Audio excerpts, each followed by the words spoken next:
Kuan. Another TikTok. Ala, nagla-vlog ako dai.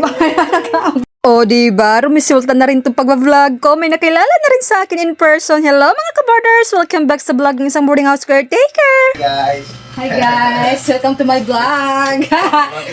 O, ito pang isa ko na boarder na sobrang game bumati sa vlog ko. Sobrang nakakatuwa at nakakataba talaga ng puso ang ganitong suporta. Iba pa lang feeling kapag na on the spot ka ng FAD mo. Charot lang. Yung di ka ready kasi nakakalkag lang ang buhok mo. Nako, ano kaya masasabi nitong nakakilala sa akin sa TikTok? Bitaw, sobrang na-overwhelm talaga ako mga kaborders na may nakakilala sa akin sa social media. At the same time, medyo nahihiya at kinabahan talaga ako. Yan talaga ang una kong naramdaman. Ganito din kaya ang feeling ng mga sikat. Charot lang mga kaborders. Well, anyways, mag-a day in my life update pala ako ngayon. Meron akong dalang good news at bad news mga kaborders. So, dito muna tayo sa good news. Alam nyo ba mga kaborders, sobrang nanginginig ako sa tuwa at kaba kasi pag open ko sa aking Gmail account, naku, may nag-email pala sa akin for collaboration. Yes, so mga ganitong moments talaga mga kaborders, gustong gusto ko agad i-share sa inyo kasi kayo po ang dahilan kung bakit meron akong ganitong offer. Kuan. Another TikTok. Ala, nagla-vlog ako dai. Nakaamo na. Mo ba nakikita mo ako? Ano ko magwaray? Or nila? Maram gyud. So, cut mo na sandali. Ito pala yung tumingin sa boarding house na binabantayan namin. Na-shock talaga ako dito kasi di ko akalain may makaalala sa mga vlog ko. Fast forward, nag-post siyang umupa sa lumang boarding house namin. So, balik tayo sa mga nag-offer ng collaboration sa akin.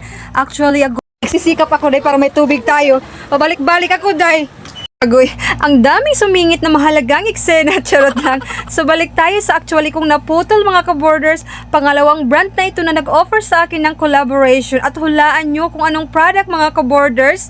Parihong skincare products mga kaborders. Sino nakahulat sa inyo ha? Comment nyo naman po kung deserving ko bang makatanggap ng skincare collaborations. So baka may nagtaas ng kilay dyan na kumari ko. Kaya ito na, i-flash ko saglit ang ebidensya. 6:10. Alas 6 na ng gabi. 6:10. So, uwi muna ako sa boarding house kasi kailangan ko pang magluto, magsain para mapakain ko yung mga junakis ko. Pero tingnan mo guys, maliwanag pa. Alas 6 na pero maliwanag pa. Adja. Laban mga people. Charot. So, uwi na naman ako guys. Sana hindi yun hihinto ang tubig doon para may pundo yung tubig at makaigip ang lahat ng borders namin. So, ayun guys, ito yung daily exercise ko araw-araw. Pabalik-balik dun sa lumang boarding house, dito sa lumang boarding house, papunta dun sa bago. Oh, ilang calories na yun guys. Grabe yung pawis ko guys. So, ito na ang plot twist mga kaborders. Itong dalawang nag-offer sa akin, parehong late kong nabasa sa Gmail. Nako, hindi ko kasi ugaling magtingin-tingin sa Gmail ko mga kaborders. O, diba? Ang ganda naman. Tingnan mo guys, grabe yung pawis ko guys. Ang ganda talaga nito guys everyday. Nakaka 10,000 steps ako everyday dahil dito guys. Pabalik-balik. O, diba? That's good for our health guys. Pasensya na, ang dami kong singit. Importante kasi ang mga eksenang to mga kaborders para mabuo ko tong a day in my life ko ngayon. Anyways, balik tayo sa naputol kong kwento kanina. Hindi ko kasi ugaling magtingin-tingin sa Gmail ko mga kaborders lalo na kung ang email ay nasa spam. Yung una nga mga kaborders ay na-late akong mag-reply pero nahabol ko naman, tinanggap pa rin nila ako pero nung nasa proseso na ako ng pagsabit ng contract through online, agoy nagka-problema naman ako. Alam nyo ba kung bakit mga kaborders? Kasi hindi ako marunong mag-send back ng signature ko sa contract through online. Grabe, ang dami kong na-research pero pag in-apply ko na, hindi naman gumana, oy.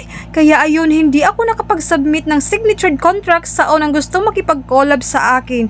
Ang ending, na-reject ako kasi hindi ako nakahabol sa date ng promotion nila. So itong pangalawa naman mga kaborders, noong May 3 pa pala ito nag-send ng collaboration sa Gmail ko.